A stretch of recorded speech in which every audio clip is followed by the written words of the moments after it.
Well, good evening, everyone. Welcome to our continuing series in approaches in autism, or approaches to autism, excuse me. My name is Theresa Wrangham. I'm a member of the US Autism's advisory board, and it's my pleasure to moderate tonight. I've been moderating our international conference for over 10 years. And I'm going to turn over to Rob Bernstein, who's going to introduce our panel tonight. Thanks, Theresa. Well, the first one to introduce will be Gil Tippy.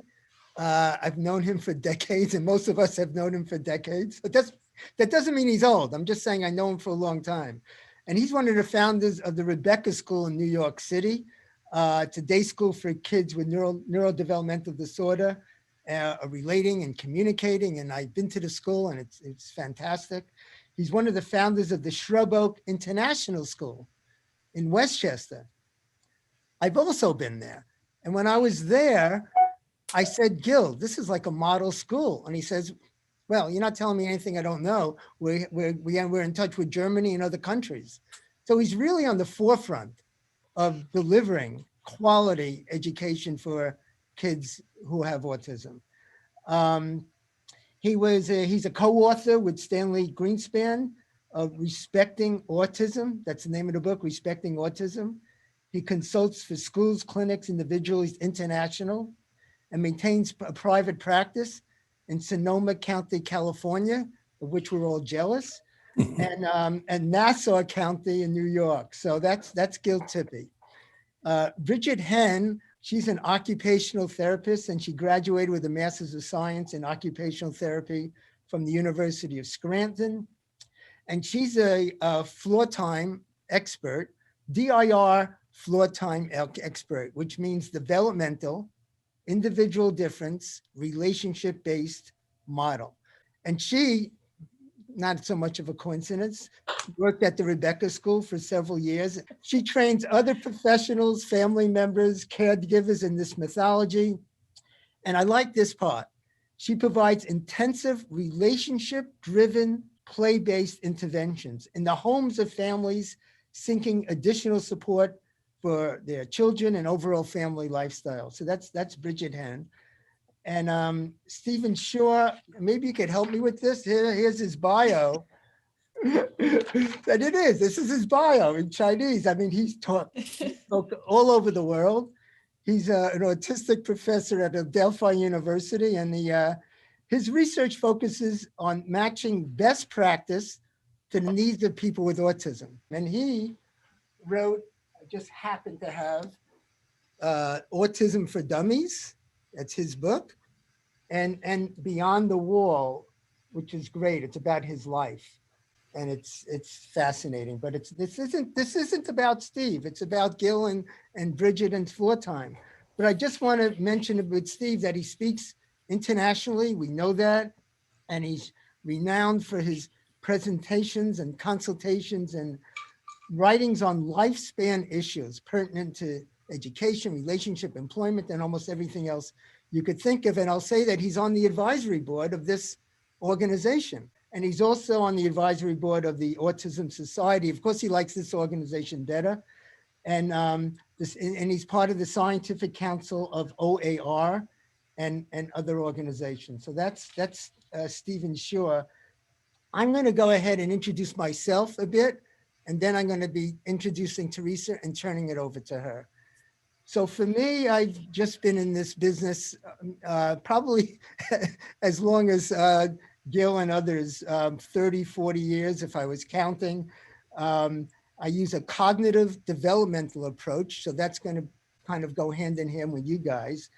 And I've worked on the spectrum ranging from nonverbal toddlers to high functioning adults. And I wrote this book, Uniquely Normal, Tapping the Reservoir of Normalcy to Treat Autism. So I'm here to share my experiencing, thousands of kids.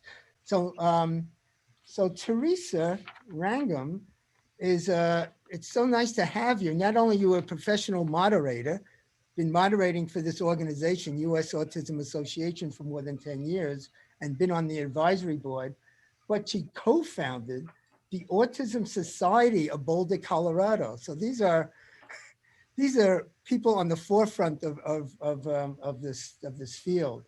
And she's the mom of an adult daughter on the spectrum, so she has a personal perspective to bring to us. So now I'm going to turn it over to Theresa, and she's going to moderate our conversation for today. Thanks, Rob. Really appreciate it. And I want to say thank you to Rob and Stephen for creating this series. If you're just now tuning in to this particular series, which tonight's talk will be about Floortime, please check in at the usautism.org's website. You can view other conference sessions and certainly the rest of the series. It's been quite a privilege to host all the different approaches to autism and be able to impart the richness of what every approach has to offer. So thanks for putting the series together to Stephen and Rob. As we get started, some of the ground that we're going to cover tonight is what is Floortime and what makes it unique, maybe from other approaches. We'll also talk a little bit about, in this time of COVID and different areas of the country and world having different lockdown measures, what might be useful in taking some of these techniques into our homes and helping our children and young adults. And then we're just going to get a richness of perspective of everybody's experience in using Floortime with this population. So thanks for joining us. And I think that we're going to kick this off with Dr. Tippy. Gil, if you could just give us an overview for people who may not be familiar with what Floortime is. Give us that overview and tell us a little bit about authoring that book with Dr. Greenspan and what it meant to you. That had to be such a rare treat. Yes, that was rare. And whether it was a treat or not, that remains to be seen, because writing a book is difficult. And Dr. Greenspan was a wonderful, delightful, charming person. If you were a child who came to him for support, or if you were a mother or father or a family member who came to him for support, he was delightful. And with clinicians, therapists of all kinds, of people who were offering support to people, he was extremely challenging, because DIR Floortime is a play-based intervention. It's at its heart is play, and there is a temptation or maybe a tendency for people to think, well, if it's play, it can't actually be a meaningful intervention.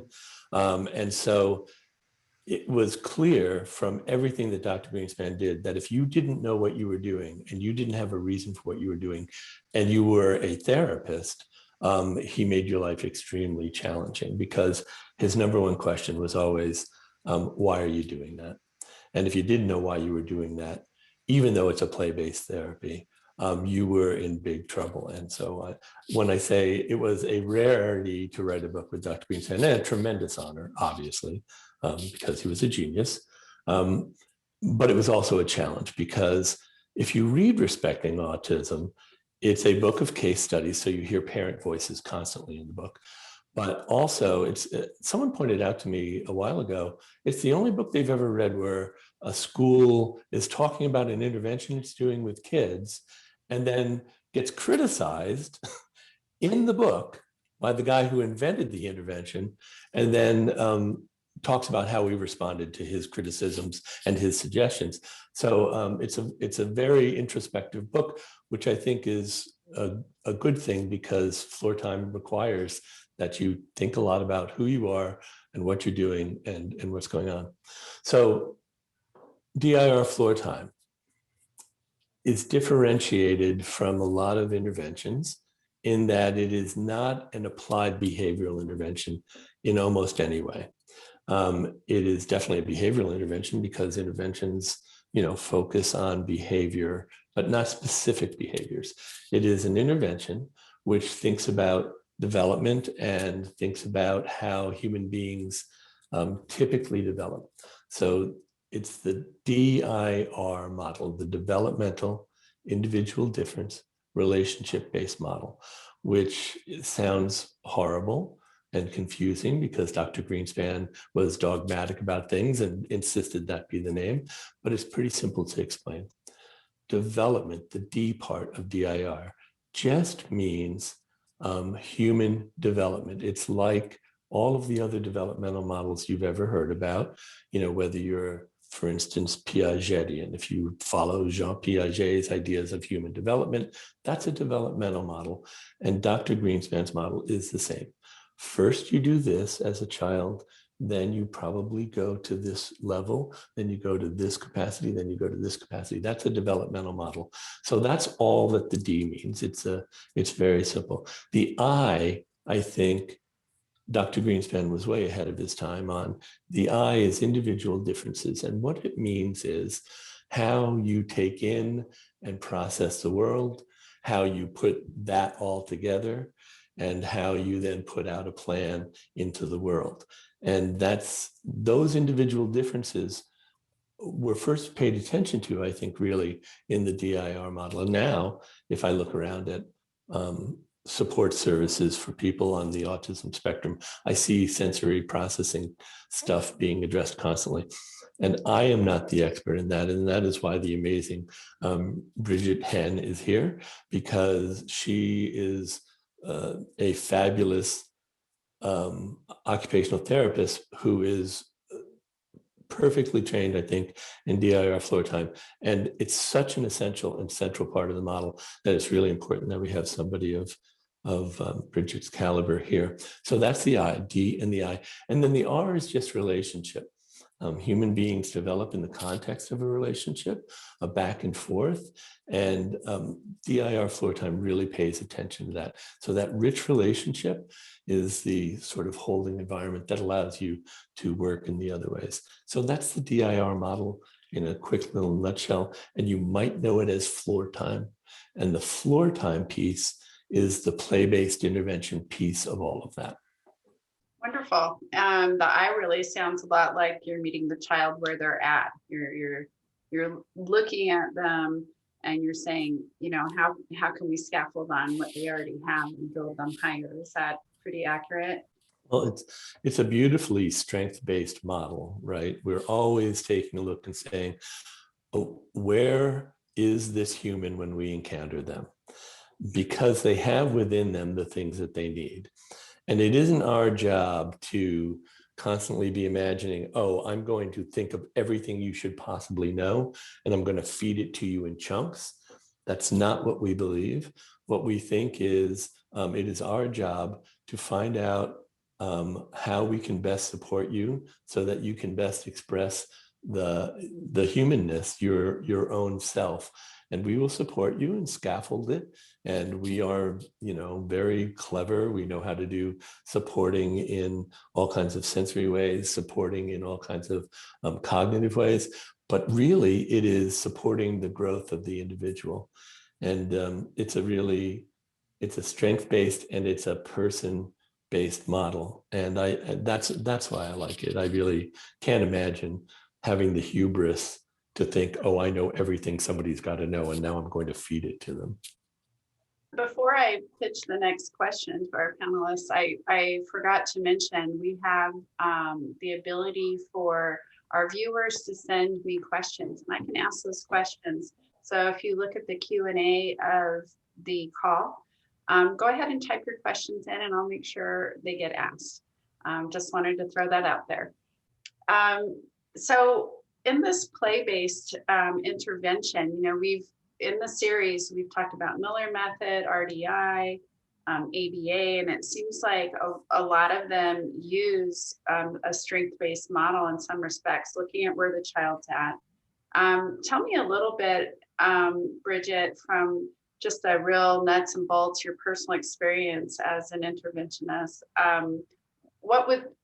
Give us an example of what that might look like? Well, the one thing you learn in college is how to write treatment plans. And then when it's time to meet a child and go into a session, I now sort of go in with a rough draft or a plan A, B, C, and D, because what I realized is that every day is different and you don't get the same child one day as you might on the next day. So I think thinking about the strength-based aspect of floor time and thinking about the individual differences, I would scaffold knowing the child's sensory preferences, knowing what their strengths are in terms of their sensory profile. And I might have a few items or a few pieces of equipment if I'm in the gym available that the child might gravitate to. And then once I kind of wait and watch and see what they're interested in, I might start to facilitate an interaction around that piece of equipment or the object or the person that they gravitate to. So while I kind of go in with a plan, I also am aware that I kind of have to be flexible in my thinking, and it's a lot of thinking on your toes and being able to attune to where the child is at in that moment. So I might look at how the child's body is moving, what their arousal is like. Do they seem really awake today? Do they seem really sleepy? I might ask the parents if something happened prior to coming into therapy, or if there's a big event going on in their life, to kind of gauge where they're at emotionally, maybe what their sensory preferences are on that particular day, but also knowing that we don't have to stick to that specific idea, that we can be flexible and move around based on what they're interested in. We have our first question, so I'm going to pitch it just to you all as a panel. You can chime in, but I imagine Bridget and Gil will have the most to say. The question is, can you start floor time at any age? And I'm going to add to that because, as Rob mentioned earlier, I have a 30-year-old daughter, and we were often waiting for treatments to catch up as groups aged. And I'd be interested to know perhaps what is the continuum? How long does somebody stay within it? Can they go back and forth, maybe start in it and step out and come back? What is your experience with the whole age issue? Bridget, I'll answer that if that's okay with you. I think it's a lifetime intervention. This is how human beings should be treated. And just because we imagine it's play-based doesn't mean that it's necessarily toys on the floor based. It's really what the human being, the other person's interest is. So children play is the work of childhood, we know that.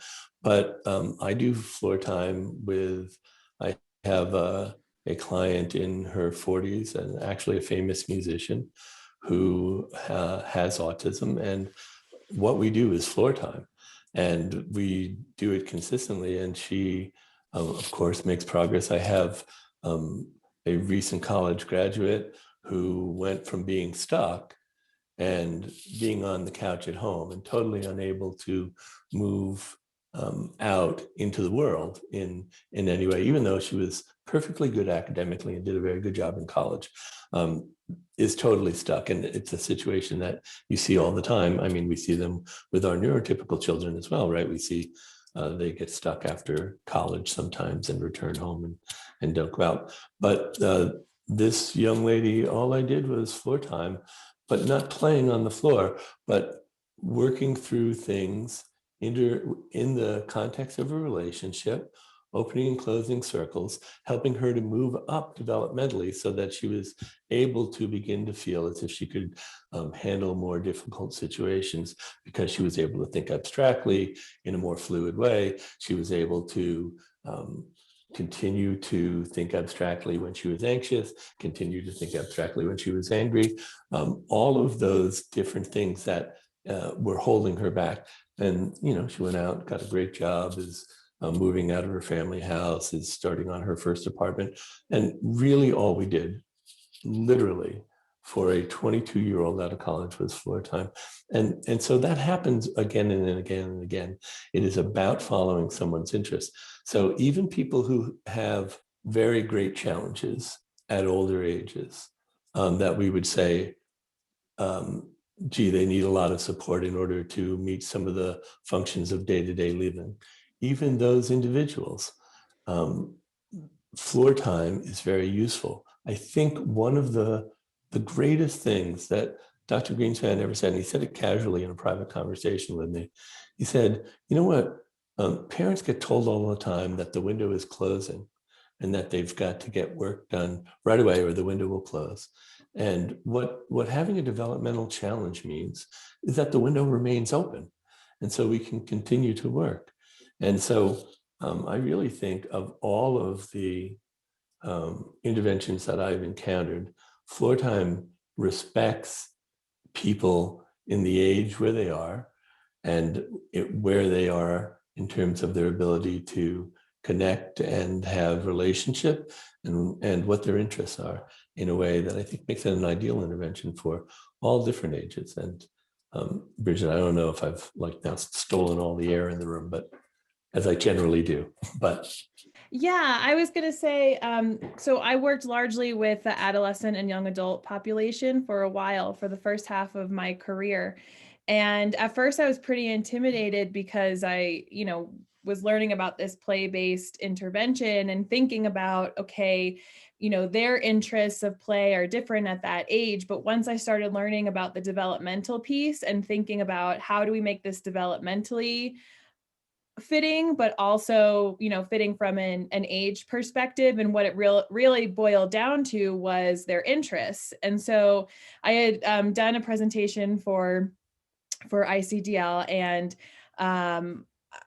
which is the Interdisciplinary Council on Development and Learning. We didn't address that acronym yet, but and when I had Googled pictures of floor time, it was pictures of parents and their young children.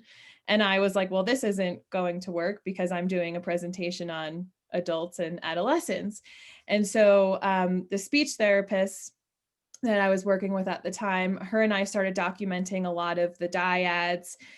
So our interactions between two of the adolescents or young adults and our groups that we were facilitating with the young adults. And so we had this really nice visual of this is what we think floor time is with parents and their children, but this is what it can also be. And we had, teenagers covered in shaving cream from having these really joyous, fun, sensory-based interactions to interactions of the adolescents out in the community of New York City doing floor time in Home Depot or in a cooking group. And so what we did was we took their interests and built our intervention around what they were interested in. When we had a group of students that were interested in cooking, we facilitated cooking groups that were developmentally meeting, where they're at in their developmental capacities. And it was really motivating. And they, were working through some of those abstract pieces that Gil was just talking about. So we have a question. You kind of segued into it, Bridget. One of the questions that we had was, can floor time be a group activity, or is it only one child at a time? And if I heard you correctly, it can be a group as long as they're kind of at the same developmental learning stage in that task. Would that be correct? Yes, we tried to pair individuals that were at the same developmental capacity, but we also found that it was helpful to have a range for that modeling for peers, and vice versa. So some of the individuals who were at a higher capacity were able to facilitate some of their peers that needed a little bit more support at the lower capacities.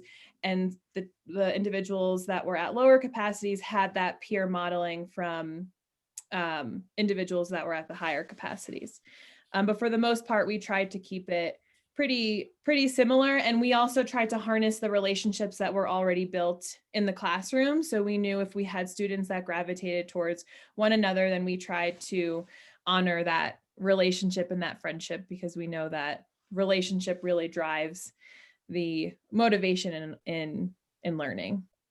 Okay, and then the other question we had, and then I'd like to open it up to Rob and Stephen, but the other question that we had was, can you start floor time at any age, or DIR? Maybe that's a better name for it.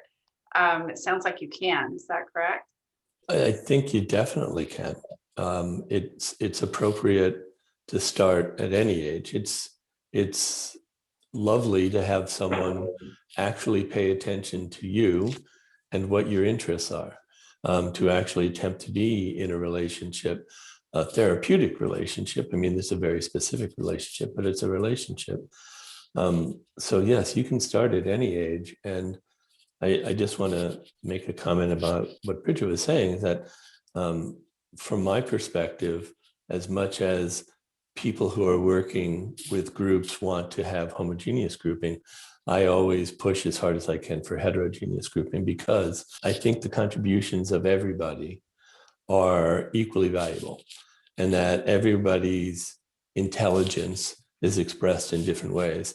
And so there are people who are very verbal and who are very active and assertive in certain ways. And there are people who are less so because of whatever challenges they have or personality variables. But I think everybody is equally valuable in a group. And it's really important for when we're teaching with neurotypical people, with people with developmental challenges, with neurodiverse people, that we have a real respect for the value of everybody where they are. And so I've often said that when I did intakes with kids or adults, I've never met anybody who was less intelligent than me. Most of the people that I encounter are at least as intelligent as me or more intelligent than me, which I guess is not that high a bar. It's just that the expression of their intelligence is different. And I think it's important that we group people in a way that allows them to see the value of everybody at every developmental capacity. Rob, you had mentioned earlier that your approach, in your experience with this population, use a cognitive and developmental approach. I'm wondering if some of how you work might borrow from DIR floor time, and what comments you might have to add. One thing that comes to mind, and see what, if Gil and Tippy, Gil and Bridget want to comment. The word interest has been said a number of times, and I want to add to that. And I'm adding engagement and intention. So just the other day, and I have clients send me tapes of their kids, like 10-second tapes, and then I could get a feel, with COVID, I could get a feel of how they are at home. And this kid was reaching. Now, this is a very low functioning kid, and she's reaching for something. I'm going, that's intention. That's where we could introduce language. Okay. When we hear the word interest, we say, oh, I'm interested in chess, but that's intention. That's part of the broad term of interest. So I think engagement and interest, and intention is, for me, it's the key to learning language and relationships and so forth. So that's one thing one of several things I thought of as you were talking. Stephen, did you want to add to it? You helped create the series. We've heard from a lot of different approaches. I hear a lot of overlap. You're teaching at a college level. Do you have some perspective to maybe add as from that perspective, or other comments? Yeah, I certainly do.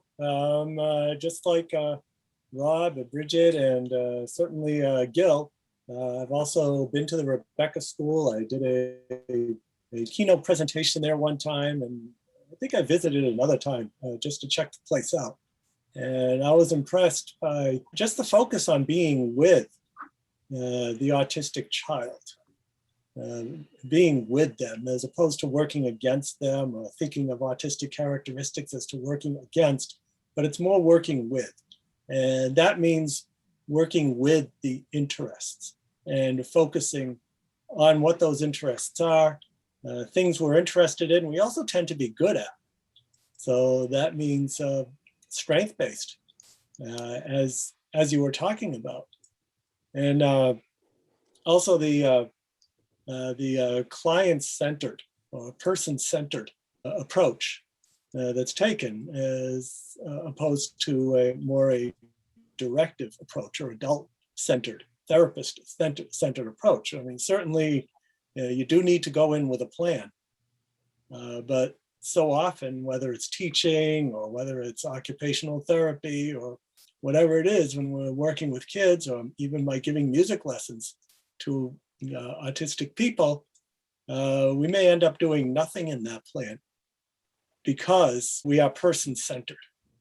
And the person is not receptive and does not need what we maybe thought they needed before going in, but we realize they need something else, and we are there to provide for that person and to provide what they need. And again, working with as opposed to against. We just had another question come in, and I'm not sure who can answer it, so I'm just going to open it up. How is Floortime unique from other interventions? I have a thought, if I can go. What we were just talking about, kind of this popped into my mind, so I think this kind of goes hand in hand. I think what makes Floortime really unique and what has always stuck with me is thinking about the behavior piece and how the perspective is that every behavior is a form of communication, whether it's a crying, really big emotion feeling behavior or a really joyous, connected, engaged emotion. And I think for me, it kind of reshaped what I do think makes us different is thinking about that why piece. Why is that child so upset?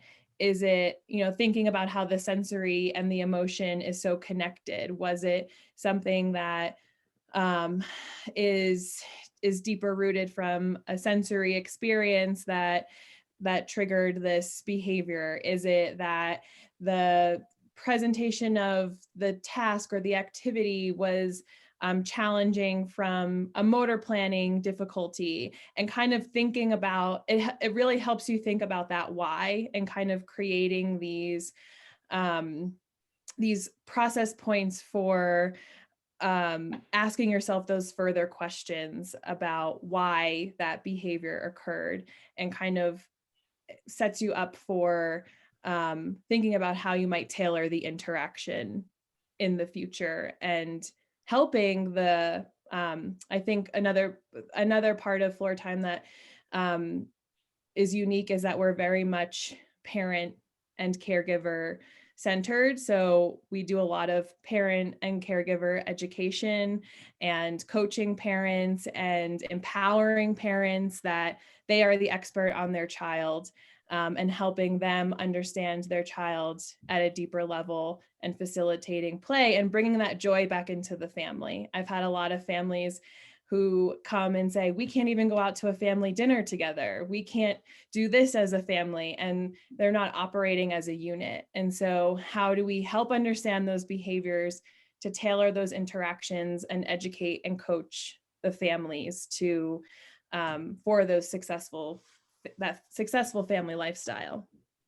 That's a brilliant answer, Bridget, because it addresses the real interest in the core of DIR Floortime, right? The family and the interests of the person, and it being a communication, not something to be extinguished. But I loved Stephen's being with as opposed to being in opposition. And I think there is, as a paradigm, applied behavior analytic interventions are the opposite of DIR Floortime. And applied behavior analytic interventions really depend very heavily on wanting someone to do something that they don't want to do or can't do or aren't doing, and pairing that with something that they want and getting them to do the thing that you want them to do by promising them that you will give them the thing that they want. That's the basic paradigm in an applied behavior analytic intervention. That's the opposite of Floortime, where we meet the person where they are, and we see what is it that you are, as Rob said, interested in? Where's your interest? Where's your enthusiasm? Where's your passion? Where's the thing which has your attention? Where is that? And how can we support you around that thing? And then also hold in our head a developmental model so we know where we're going. It's a roadmap that we're holding in our head. And remember your sensory system and how you are unique in the way you process the world. And so I cannot imagine that there could be a model more different from Floortime than applied behavior analysis. We actually have another question really quickly, and then I have a couple of others I want to ask. But we have a question asking, can Floortime be used simultaneously with other intervention models? Have you had that experience? Because I know as a parent who had to basically become a treatment manager, it seemed like you could maybe benefit from a variety of different interventions, maybe judiciously interspersed, depending on what you're doing. But I'm wondering what your opinion is, Gil. I don't have any question about being able to do models concurrently, but I have real questions about doing a model. If you imagine that people learn in the context of relationship and that it takes a tremendous amount of work to build a relationship, it is hard for me to imagine that any model that uses ignoring or punishing or withholding or taking away from somebody could work with a model that is using relationship. It's so hard to build relationship, as we all know, in every aspect of life. And when you fracture a relationship, you fracture it. And if you punish me once, trust me, I remember that. And so it's hard for me to imagine using a model that includes those things along with DIR Floortime. But people do. I mean, it gets offered because it's one of the things that gets offered to people, and people naturally want to take what's offered them because they need resources. People are always interested in more resources. But I do think models that punish or models that withhold or particularly models that ignore, like I was just looking, Theresa, you had your dog there. It was very difficult for me to ignore that. I wanted to talk to the dog because somebody new pops in and I want to talk. And I can't imagine a model where ignoring is part of it, being part of what would work in human to human or any interaction. So that's my one caveat. So if you were tempted to do so, it would probably be important for the overall success to make sure that they complement each other, that they're kind of coming from the same general delivery of service, like working towards strengths, for example. Make sure they're working at a strength base. Is that a fair analogy? I think so. One time I was in a school, touring a school. I get to see a lot of different schools where a child said to the person he was with, "Oh, who are those people?" pointing at me and the people I was with. And the teacher turned to them and said, "That's none of your business." And the child melted and just was terrified. And it's hard for me to imagine that kind of interaction is compatible with people wanting to get in interactions. I see your hand up there, Rob. Did you want to add? Well, it was just a finger, but it did the job. It was refreshing hearing Gil because on Monday night, 11 o'clock at night, I got a call from an 11-year-old kid. And it's because of what Gil was saying about relationships. She didn't trust her grandmother, who she was living with. She doesn't trust her father and mother for other things. And just like Gil said, something could have been done to her years ago, and that's it. And I took the call at 11 o'clock. Her mother knew I was on the phone. And with this relationship is also trust. I think that comes with what Gil is saying. And it's just refreshing to hear that it's not only positive or a strength-based approach, but it's also heartfelt. So I'll leave it at that. that relationship piece is so important. And as part of my what we today call early intervention, that is exactly what my parents did. They first tried to get me to imitate them, and that didn't work. Imitation is a time-honored strategy for teaching, but perhaps due to a difference in mirror neurons for us autistic people, it often doesn't work, especially when we're young. So then my parents flipped it around and imitated me. And once they did that, I became aware of them in my environment. And I think a key aspect of Floortime is that you meet the person where they are. You build that trusting relationship, and that builds a foundation for moving on to do meaningful work. I really appreciate that. I wanted to just interject from a parent standpoint, and having such a rainbow of options. One of the things I've taken away from this series has to be that there is a lot of overlap, and something I found out on my own that I would really encourage parents to think about is, I think, like where ABA or RDI or other approaches to autism are concerned, make sure you're with a very trained individual and that they're meeting your child where they are at. Because I know my own early impressions of some of these approaches, such as ABA, I had qualms. They felt too strict. They weren't flexible enough for my daughter. And yet we had Dr. Partington on, who is an ABA person, and he really talked about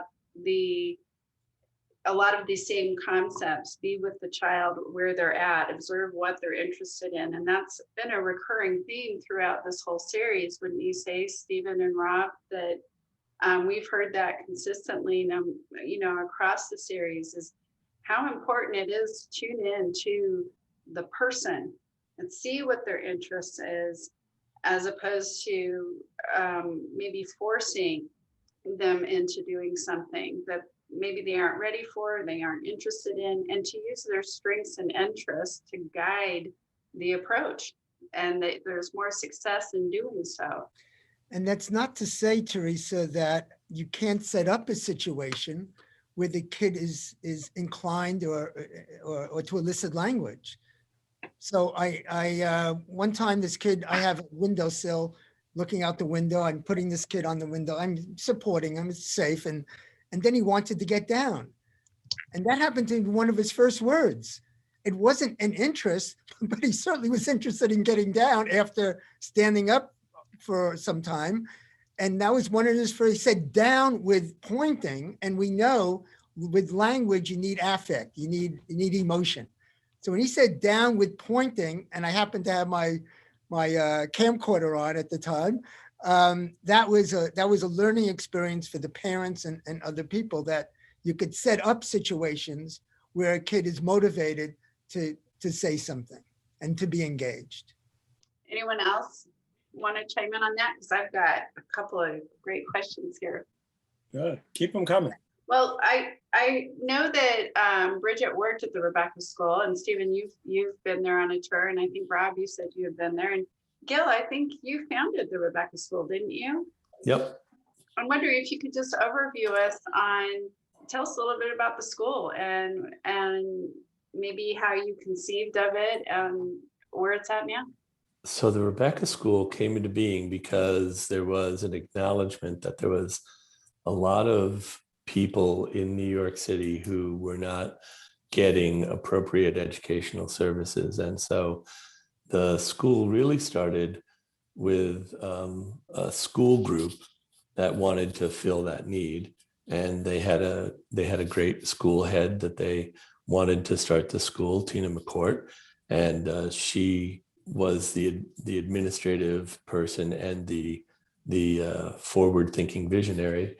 And then I came on board as the clinical person. And the beautiful thing was that Dr. Greenspan agreed to be part of the creation of the school. And so having somebody who created the intervention you're interested in doing be part of the actual creation of the school, including, it took us a couple of years to gut and renovate a 13-story building in the middle of Manhattan, a turn of the century cast iron building, and gutted it to the walls. And then with the feedback from what we knew about the DIR model and what Dr. Greenspan offered, it became this place, which was really the lab school, if you will, for how do you take DIR floor time, which is a really parent-based model. You know, this is a model that was family-based, individually based,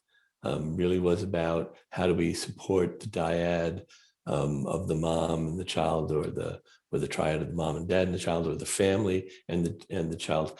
It was that model originally. And then how do you take that and turn that into a school where you can support the child and not make it so that the child, you know, at the time, people were getting all their services after school. So they were getting their education supposedly in school, and then they were getting all their services after school. So the families were sometimes 10 at night, you know, at the occupational therapist in Manhattan. And so we wanted to make a school where everybody got their services in place as part of the education. And so with Dr. Greenspan's support, creating that school clinically so that the classrooms really were the DIR model, really were paying attention to people's sensory profiles, paying attention to their interests. When I got my way, the classes were less homogeneous.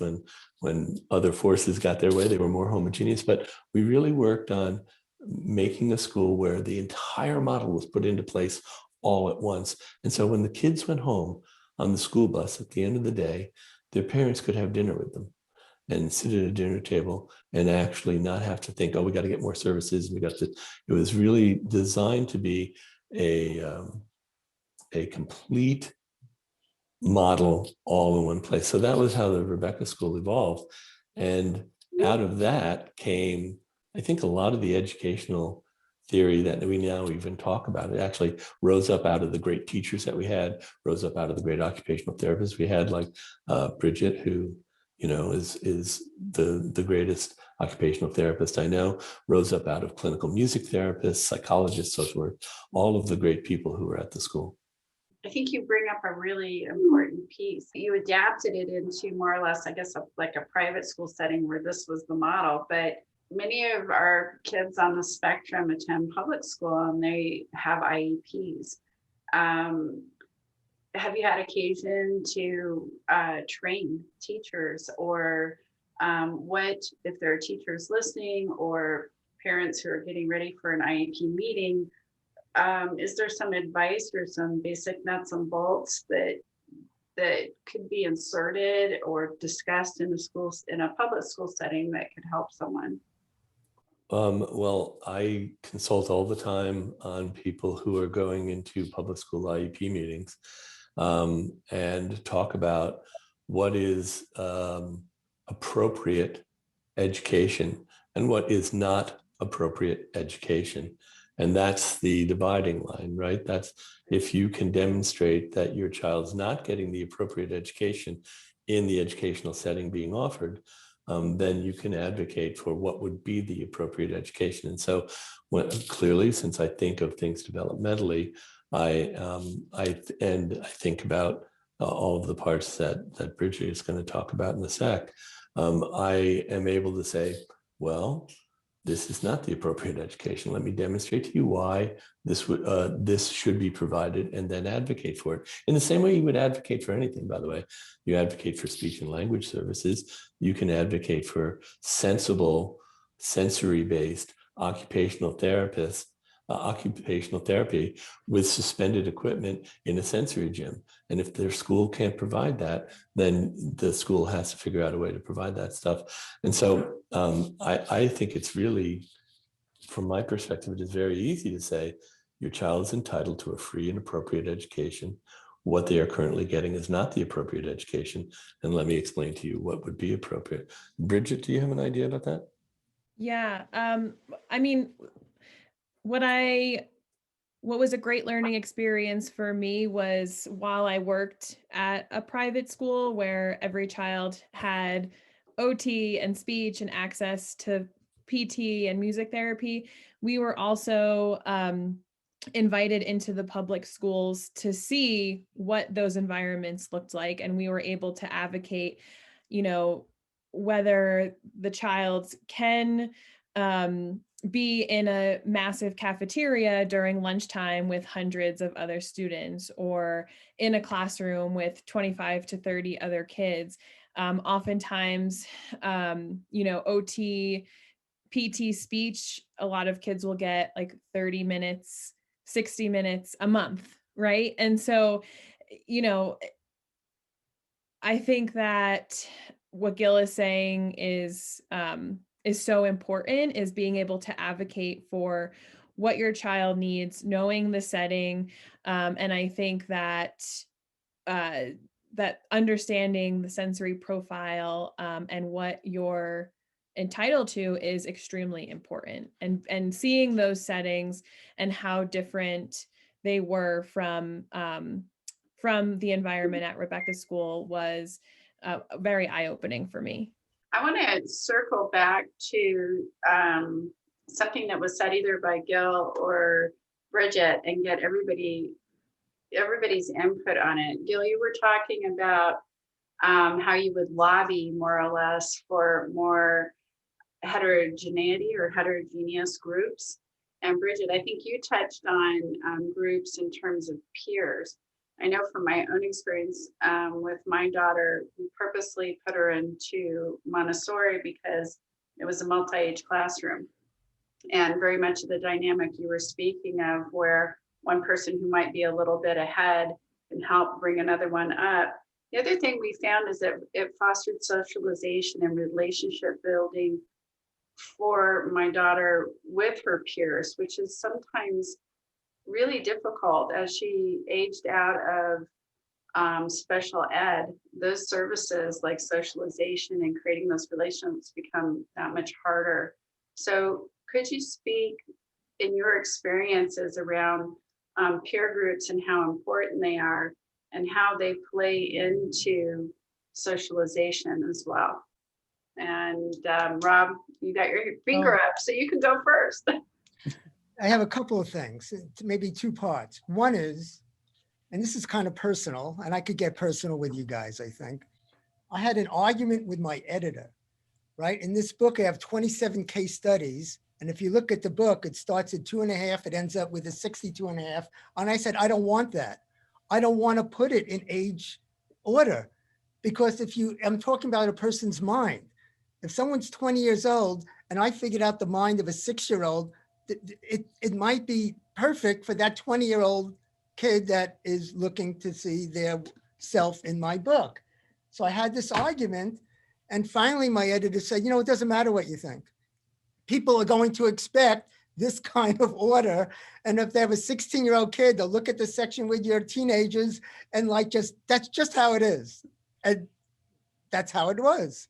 The stuff with relationships, and this is a question I actually had, Theresa, about relationships, is that the interaction between kids is something really critical. For example, I had these two kids on the spectrum. One said they wanted to get pizza. The other said they wanted to get ice cream. And what did I say? I don't care. They're arguing and arguing. They're not budging.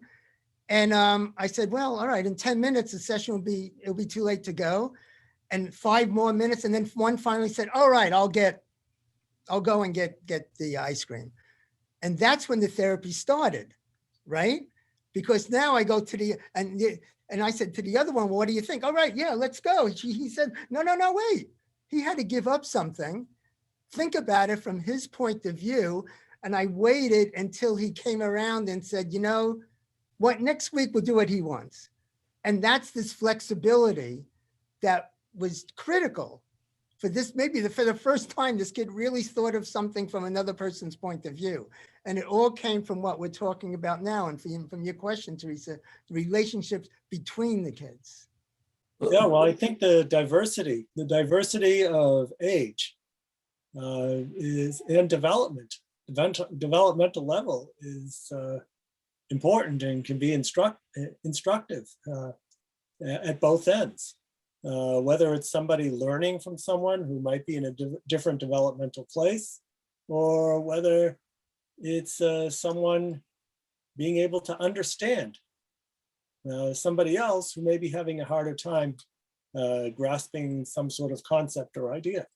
I, as a psychologist, one of the things that we were talking a lot about 20 years ago was how people can internalize the society's feelings about them and then turn around and act that out.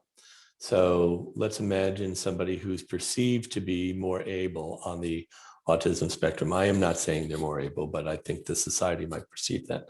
And then someone who is perceived to be less able on the autism spectrum. What we really fought, and I paid a lot of attention to, and have over the course of my career, is not putting kids, not allowing the kids who were more verbal or more socially fluid to then say, I don't want to be around those kids who appear to be less able. Because what they've done, what those higher functioning, the kids who believe they are higher functioning kids, did was internalize the hatred that they were feeling from the rest of the society. And they then turned it around and to the next person that they could then inflict that on. So we really had battles between some of the guys who believed that they shouldn't be with kids who were demonstrably had challenges that were much more evident. And they really were angry about it. And we worked hard. We wouldn't let them out of it. And now one of those kids that I'm thinking of is, he's a fairly typical hipster in Brooklyn now, but he really intensely disliked being around folks who looked more challenged.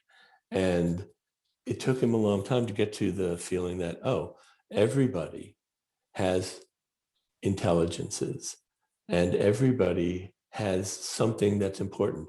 I really think that people who are neurotypical or who believe themselves to be neurotypical, I now question that concept entirely, but people who believe themselves to be neurotypical have not done such a good job running the world.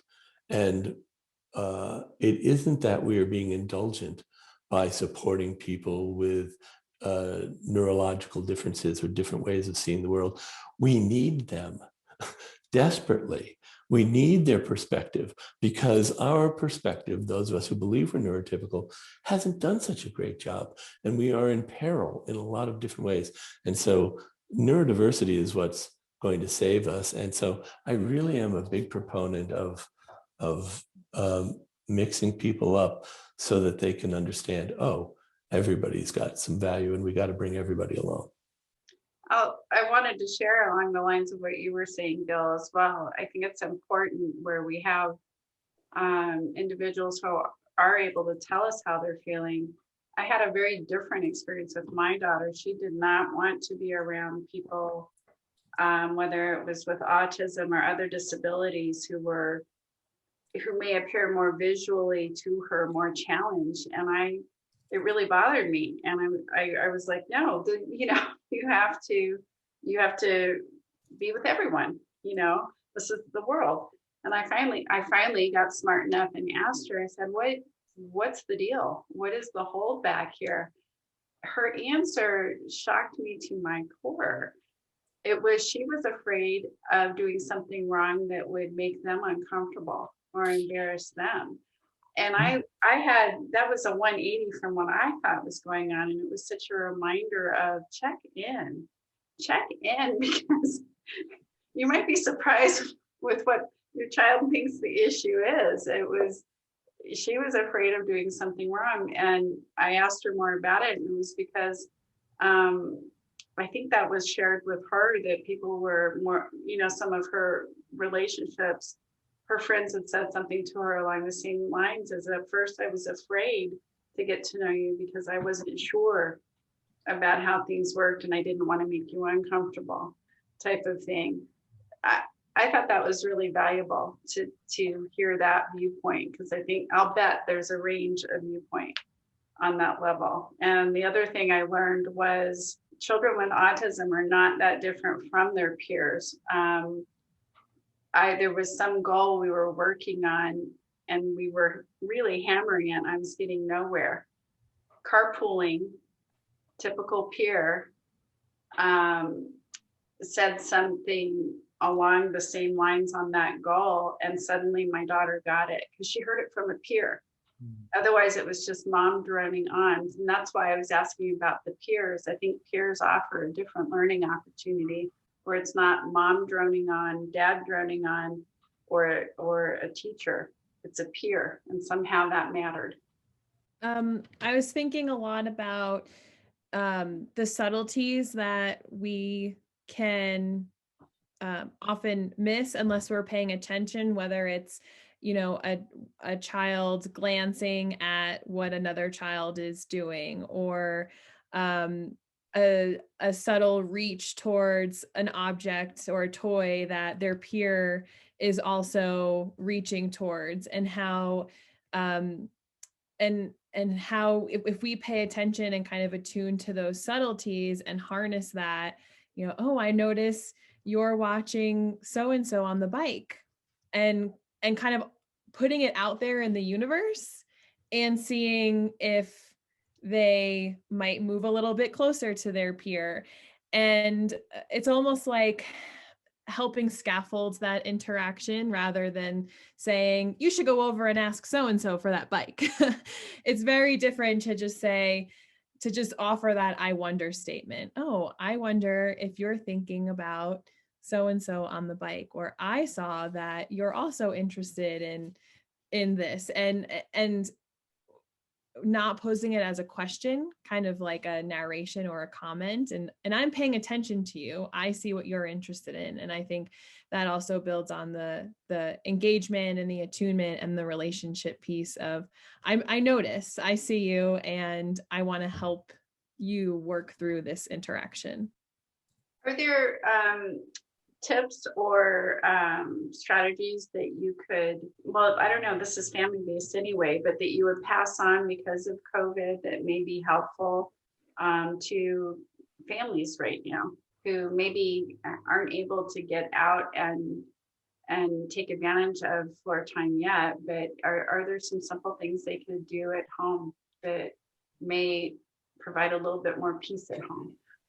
Well, at the beginning of the pandemic and then through the pandemic, I put out a series of lighthearted but serious videos that I called Four on the Floor videos, that are these little 4-minute videos that are just for, okay, you're at home and you're with your child and school has not been so available, and maybe they're not so interested in the screen.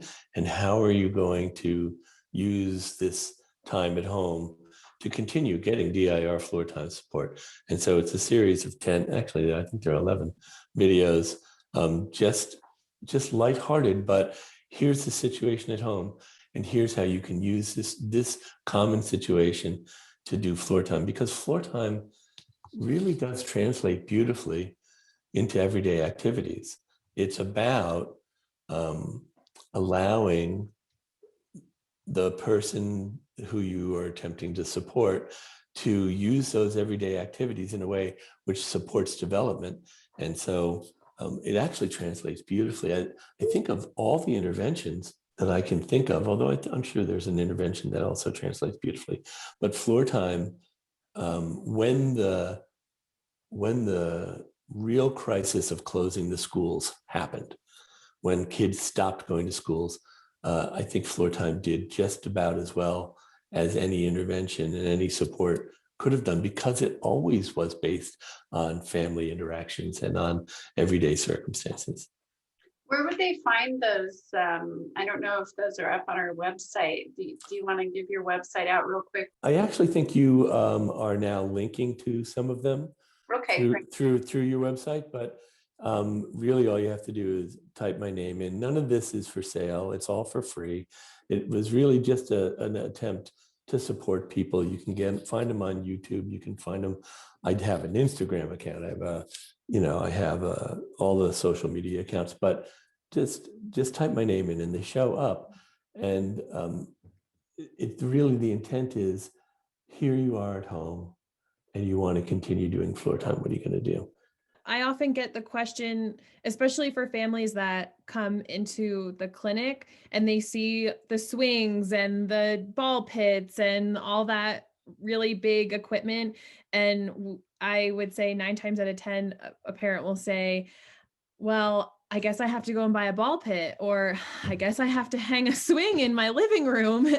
And so I think my job really is to help think about what is your child, what is the individual getting out of that particular equipment, and how can we translate that into the home without having to buy that fancy equipment? How can we incorporate that beautiful, joyous swinging, by using a blanket at home? Or can we use your couch cushions instead of a ball pit? I'm working with a family in New York via telehealth, and I told the mom, she's like, okay, so what do you want me to have? What toys should I have ready? And I said, all I want you to bring to the next session is a blanket. And we're going to think about the many different ways that you can interact with your daughter using a blanket. And we played peekaboo and we played hide and seek and we wrapped her up like a burrito and we did all these different things. And so I think, again, with COVID, it was like, well, I have to get all this stuff. We can't go into therapy. We can't go into the gym. And really let's take a step back and think about the environment that you are already providing for your child and how do we harness and utilize that.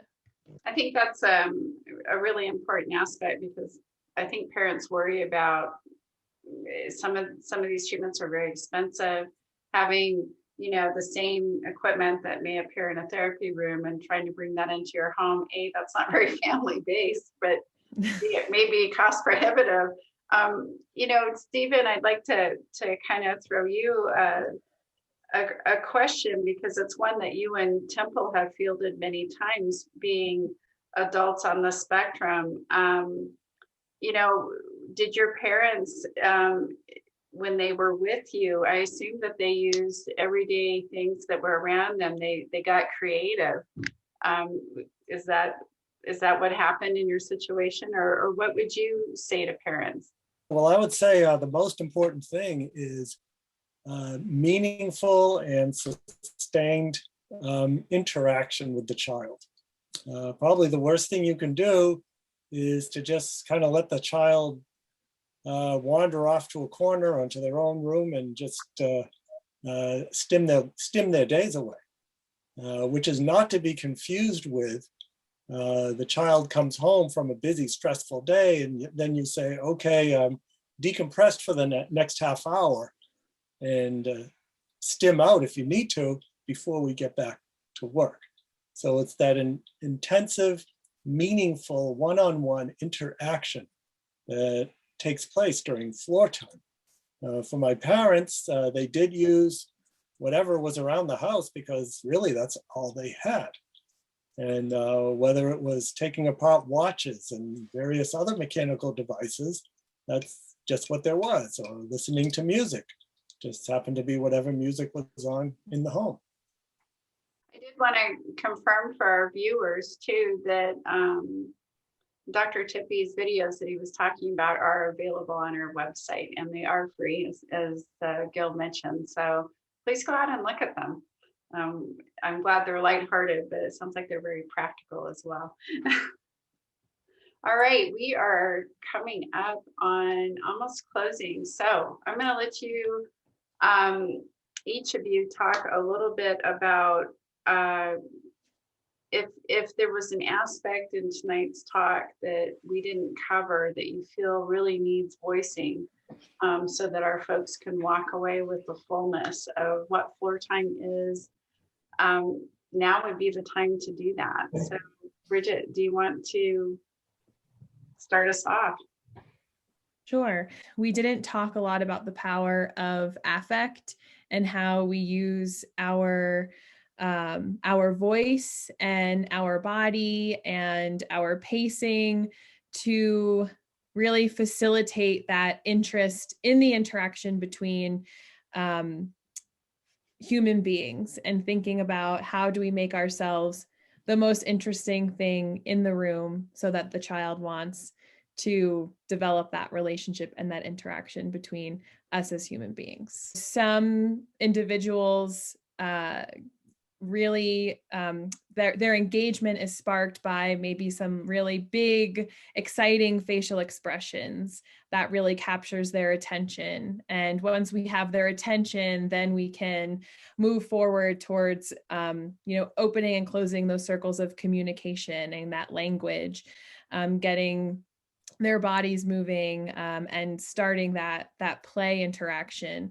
While other children might benefit more from a lower, slower tone and pace, because it might take them a little bit longer to process what's going on in the room. And so that kind of comes full circle with the individual difference piece and the sensory profile, and how important it is to know the individual sensory profile, to know whether maybe if our voice is too loud, they might disengage, versus if we use a softer, slower, calmer tone, we might capture their engagement, which then opens up the realm for that meaningful interaction. I also think a lot of times in therapy, especially as an OT, you're moving around a lot.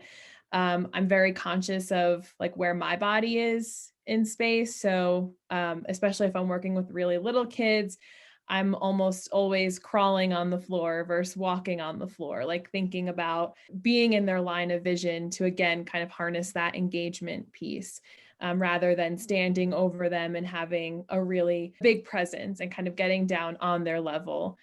Literally on the floor, floor time. But and thinking again, just how fast my body is moving. If I'm moving too fast, do they disengage? Versus if I kind of move slow motion, oftentimes I'll get that engagement and that curiosity in what I'm doing and what their parents are doing in the room. So yeah, I'm a big affect person, and thinking, I'm always tailoring my affect to, where the child is at in any given moment, and also acknowledging that might change from the beginning of the session to the end of an interaction. It reminds me a lot of the way you're putting it. Dr. Thurman, who heads up US Autism Organization, talks a lot about sensory diet, and what you're really in some ways talking about is just being aware of the sensory intake of the individual and making sure you're pacing it, and also being the most exciting person in the room. I thought that was great. That was a great way to put it. Gil, did you want to leave us with some parting thoughts? And it could be long. We have the time. I left some time for everyone. I think one of the things that we really have to make clear is that parents are the experts, families are the experts. We know a lot of stuff, and it's useful. We're well trained, we've learned a lot of stuff, and we can help. But the families are the experts, and they are the people who need to be supported in doing the intervention. And I just want to leave people with the understanding that from the DIR Floortime perspective, we think families can do this, that this is something that families can take the lead in. And you don't need a DIR school. They're lovely and they're luxuries, but most people don't live within 30 miles of a DIR Floortime school. And it really is a family intervention. And families are able to do it. And what Floortime practitioners do is support families in doing what they wanted to do anyways. Treat their children and their family members in the way that they wanted to anyways, and do it in a way that is supportive of growth and development. And so I just want to leave people with the message, you can do this. Floor time is doable, and it's doable for families. Oh, that's wonderful. Stephen. I think focus on being with as opposed to working against the characteristics. And just the general being of the autistic person is so important, and that's what floor time gets. Wonderful. Rob, wrap us up. Yeah, well, one thing that I think we did not talk about floor time is that they have this, what I think Greenspan called a circle of communication. So that if I have a helium tank right here next to me and helium balloon goes up and the kid point, well, right? Point, and then what? And the kid says balloon, and then I continue. I don't stop the conversation until the kid runs out of steam. Yeah, well, oh, should we get it down? What should we do? And here she went. So I will go on and on and on as long as the kids could go on and on and on. And you guys, Floor Time has a wonderful vision of how to phrase that. It's a circle of communication. Does it come back? And this is one of the tenets of Floor Time. So I wanted to add that to your practice. Well, we actually have a few minutes to Gil or Bridget, do you want to enhance that piece that Rob is bringing out? Did you want to explain that a little bit more for our viewers? One of the things in Floor Time, and Rob very correctly says is a central tenet, is the notion that you want to keep someone engaged in a back and forth communication. And one of the things that you want it to be is you want it to be around something meaningful. By the way, I want to go to Rob's office because I would like a helium balloon. Let's just say this out loud. But a circle of communication is I offer, you respond, and I close that circle. So a circle of communication is just a way of noticing that we're in it together. The best circles of communication are when we're doing things like what Rob was talking about, where we're doing some problem solving together around something that we're interested, where I see that you are useful. You're not just a tool. You're actually another living human being who has thoughts and feelings, just like my thoughts and feelings. And the other person in the interaction feels the exact same way. And together, we will solve this socially meaningful thing and we'll work it out together. By the way, I don't think that's just for DIR Floor Time. I think that's really great education. The notion that other people can be useful and that we can problem solve is the way that you get a job in the world of work these days, that you can be a team player and you can actually problem solve together. Very, very important concept. And it is one of the really central things at earlier developmental capacities for DIR Floor Time and later developmental capacities as well. Oh, thanks for enlightening us on that piece. I want to thank all of you for being with us tonight because just to play off Dr. Tippy a little bit, it's going to take a lot of different approaches to help individuals with autism, but we need to do so meaningfully and we need to do it recognizing we're all human beings occupying this earth together. So I thought what you said, Dr. Tippy, was really touching in that respect. If any of you are wondering where to see the rest of the series, what's gone before, please look on the website and you can view the series on the approaches to autism, as well as many of the other presentations that have been given throughout the course of the year. And thank you, Dr. Shore, Dr. Tippy, Rob, and Bridget, for telling us about Floor Time and sharing your time with us tonight.